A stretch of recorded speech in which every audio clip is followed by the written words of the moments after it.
que vous allez bien. Aujourd'hui on se retrouve pour une nouvelle vidéo. Et yes, I know, it's been a while. C'est que j'ai tweeté tout à l'heure, non, je vais sortir une story time. Vous savez quoi, ma story time elle a été éclatée au sol. Je vous la ferai un autre jour, mais ça fait un an que je dois vous faire une story time whatsoever. Aujourd'hui je vous retrouve pour une vidéo que vous avez attendue là aussi depuis quelques temps. Et aujourd'hui je vous donne mon avis sur Super M. Et aussi je vous explique un petit peu d'où vient Super M. Vous avez été beaucoup à me demander ce que je pensais de Super M. Je viens de la SM Entertainment, de tous les artistes qu'il y a dedans. Super M c'est un projet que j'ai beaucoup attendu. Du coup aujourd'hui je vais vous en parler. J'espère que cette vidéo va vous plaire. Je vais pas passer plus de temps sur l'introduction parce que ça sert à rien. Juste je suis désolée d'avoir été absente. J'avais mes partiels. Voilà.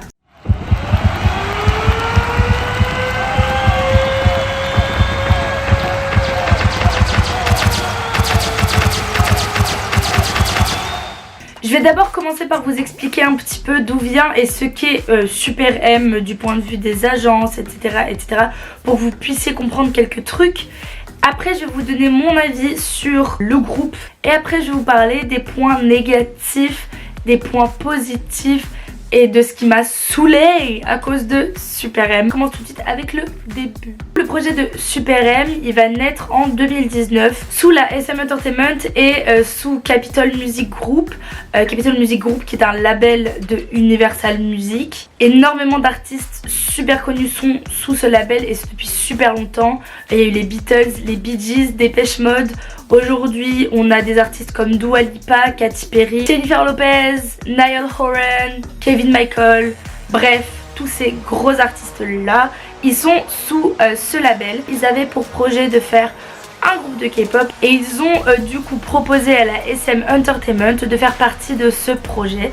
L'ASM a accepté et c'est là qu'a débuté la recherche autour de ce qu'ils allaient faire et recherche qui a du coup abouti à Super M. Milieu 2019 il commençait à y avoir des rumeurs comme quoi la SM Entertainment allait sortir un super boy band. Et c'est donc le 8 août 2019 que Steve Barnett de Capitol Music Group et Lissoman de la SM Entertainment ont annoncé le projet de Super M. Du coup Super M c'est un groupe qui est composé de plusieurs membres faisant partie de plusieurs boy bands de l'agence SM Entertainment. Donc on a Shiny de Taemin qui a débuté en 2008. On a Kai et Bacon qui font partie de EXO qui ont débuté en 2012. Nous avons Taeyong, Mark, Ten et Lucas qui ont tous débuté dans NCT. Taeyong, Mark et Ten ont débuté en 2016 avec la première sous-unité de NCT, donc NCT U.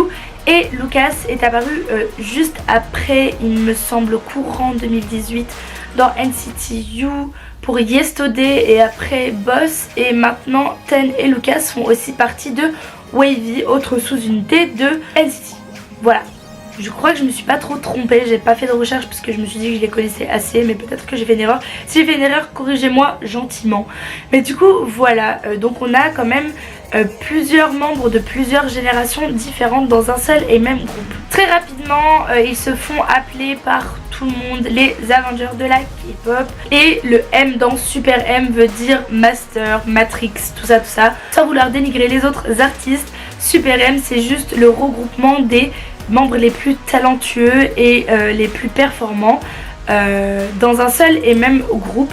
Donc on a des rappeurs, des chanteurs, des visuals et des danseurs, les meilleurs de tous les groupes qui ont été rassemblés pour faire Super M. C'est Lissoman qui a proposé les membres des groupes, c'est lui qui les a choisis. Par contre l'initiative est de Capitol Music Group. Le concept musical de ce groupe c'est plus de la musique performance entre guillemets, je sais pas trop comment vous traduire ça. En gros ce serait plus des musiques qui plus qu'être une musique ont toute une performance autour. Donc une performance vocale, une performance de rap mais aussi une performance de danse. Tout ça accompagné par des designs en ce qui concerne la scénographie et les costumes. C'est 2 mois après l'annonce du groupe Super M, donc le 4 octobre 2019, que sort le premier EP de Super M avec leur single intitulé Jopping. EP qui arrive premier du classement des Billboard Charts sur 200 albums, un truc de ouf. En Corée ça n'a pas été la même chose dans les charts, ils n'étaient pas premiers mais de toute façon on s'en fiche un petit peu parce que toute la promotion est faite aux États-Unis et que c'est promu par Capitol. Du coup le but c'était de toucher les États-Unis et ça a marché. Donc un jour après, le 5 octobre, ils ont fait leur début avec leur première performance au Capitol Record Building et c'était un truc de malade. Et 4 jours après, donc le 9 octobre, ils ont fait leur premier TV show à Ellen DeGeneres Show. Après leur promotion aux États-Unis, ils ont directement fait la promotion en Corée et là aussi ça a été un succès parce que quand même ça reste l'ASM Entertainment, SHINee, EXO, NCT qui sont des groupes assez connus. Et en plus de ça, maintenant de novembre à février 2020, ils sont en tournée nord-américaine. Donc je vous ai expliqué un petit peu maintenant ce qu'était Super M, d'où ça venait et comment c'est sorti, etc., etc. Je suis pas rentrée dans les détails de ouf parce que bon, je vais pas non plus vous faire l'histoire des agences et des concepts, etc. Maintenant, en ce qui concerne mon avis sur le groupe, donc je vais commencer à parler musicalement. Donc musicalement parlant, c'est recherché et ça m'étonne absolument pas parce que c'est un groupe qui vient de l'ASM Entertainment. L'ASM Entertainment fait toujours et emploie toujours les meilleurs moyens pour avoir les bons compositeurs, les bons paroliers, etc. Et là, ils l'ont fait avec Super M. On a un groupe qui a le mélange de 3 univers différents. On a l'univers de NCT, de EXO et de Taemin et un petit peu de SHINee qui est mélangé mais qui donne aussi un truc nouveau et on a une nouveauté avec l'ambiance générée par Super M et ça marche énormément, genre ça marche vraiment très bien. J'adore I Can't Stand the Rain, même si je trouve c'est une chanson qui est très dangereuse vocalement. Les notes, la manière dont ils ont choisi les notes, etc. c'est des notes qui sont très dangereuses, surtout pour la voix de garçon. Donc la chanter en live beaucoup de fois ça peut être assez dangereux pour Ten, Baekhyun, Mark qui font les high notes sur les refrains. Mais ça reste une chanson qui est extrêmement bien construite, que ce soit la composition musicale, l'instrumental derrière ou que ce soit la composition de la mélodie et des paroles, c'est juste ouf. L'album est très cool, je vous conseille de l'écouter si vous l'avez pas fait. Jopping, c'est vraiment un bop de ouf, très bon choix pour être un single. Et ça ressemble quand même un petit peu à ce qu'il propose l'album, mais en même temps il y a plein d'autres trucs différents dans l'album.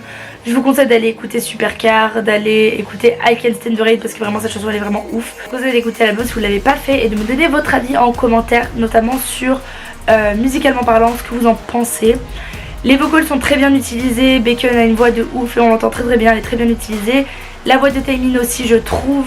Les raps de Mark et Taeyong sont oufissimes. Je suis vraiment par contre dégoûtée que Ten et Lucas soient mis un petit peu à l'écart vocalement, d'autant plus que Ten peut vachement être exploité et dans Jopping par exemple je trouve que sa partie rappée entre guillemets est vraiment pas la meilleure. Dans la chanson je trouve que c'est un des moments les meilleurs de la chanson, mais pour Ten c'est pas ce qui met le plus en valeur sa voix parce que Ten a une voix magnifique et on peut le voir dans les chansons de Wavy. Allez juste écouter Moonwalk, Bonjour Ten, Chitafon. Je reviendrai pas sur le rap de Mark et Taeyong parce que franchement depuis 2016 je le dis, la SM Entertainment a trouvé les meilleurs rappeurs de son agence et c'est Mark et Taeyong. Juste Mark il est super jeune, les textes qu'il écrit, sa fluidité quand il rappe, tout ça je trouve ça dinguissime. Pareil pour Taeyong qui de base n'était même pas un rappeur et Mark aussi d'ailleurs. En ce qui concerne la danse, les danses sont super bien élaborées. On a une construction autour des placements, autour de la scénographie et du rendu qui est juste super beau. Je trouve ça super bien travaillé et très beau à voir. C'est très énergique du début à la fin, ça doit être hyper dur de tenir ça en concert, mais ils arrivent à le faire et on l'a vu. Et en plus de ça, d'une qualité de dingue. Le choix des tenues aussi est très cool. On a des univers qui respectent l'univers des artistes, voilà, des différentes personnes, mais en même temps on a une espèce de regroupement autour de Super M, et ce qui fait qu'ils sont pas tous dissociés et qu'ils se ressemblent. C'est super joli à voir. Personnellement j'aime beaucoup ça. Et le visuel de Jopping je le trouve dingue. Ils l'ont tourné à Dubaï.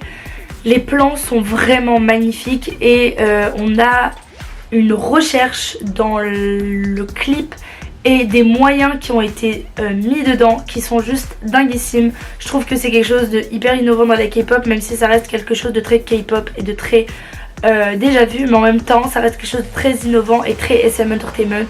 Du coup j'étais satisfaite du début à la fin et le passage de Ten est juste merveilleux. Je vous le mets parce qu'il faut que vous voyez le passage de Ten, il est absolument magnifique.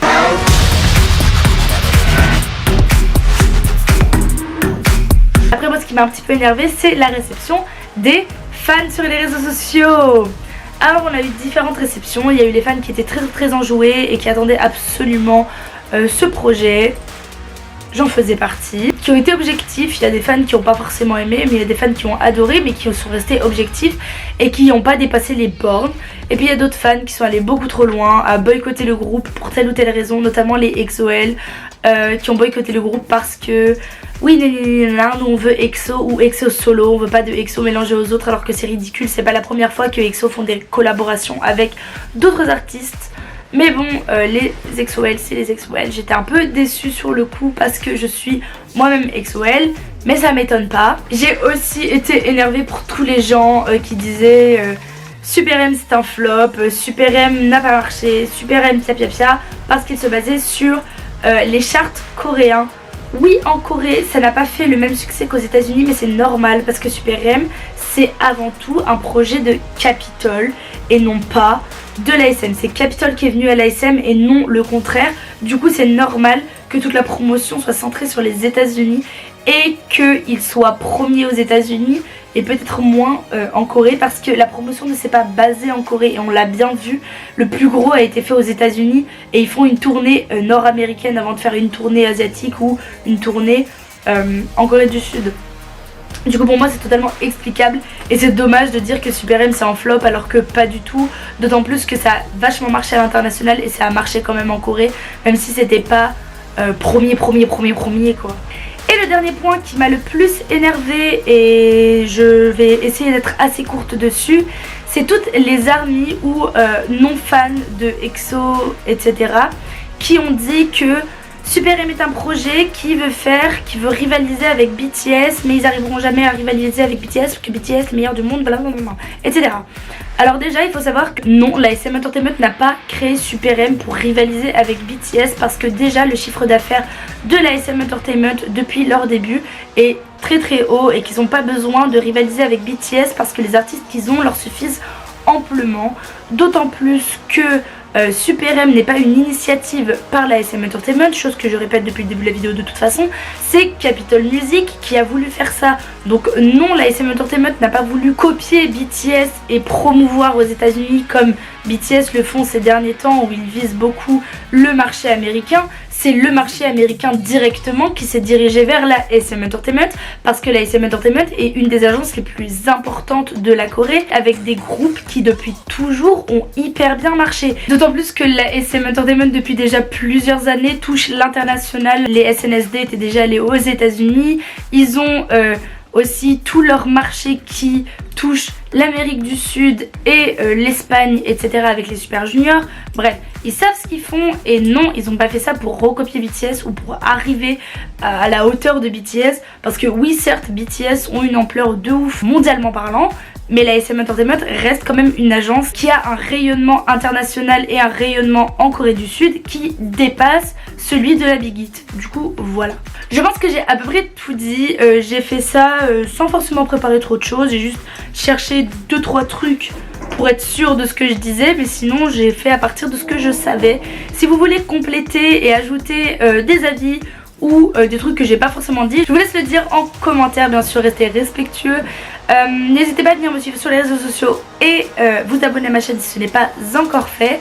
J'ai plein de vidéos qui arrivent, vous inquiétez pas les enfants, juste là j'avais pas de temps, j'avais mes partiels et c'était un peu le stress parce que je finis à 20 h, du coup impossible de tourner. Mais là je vais revenir, d'autant plus que Noël veut dire concours qui arrive sur ma chaîne, veut dire projet de fin d'année, veut dire plein de belles choses, donc vous inquiétez pas, vous allez avoir des trucs. En tout cas j'espère que cette vidéo vous a plu, je vous dis à très bientôt pour une prochaine vidéo. Bisous.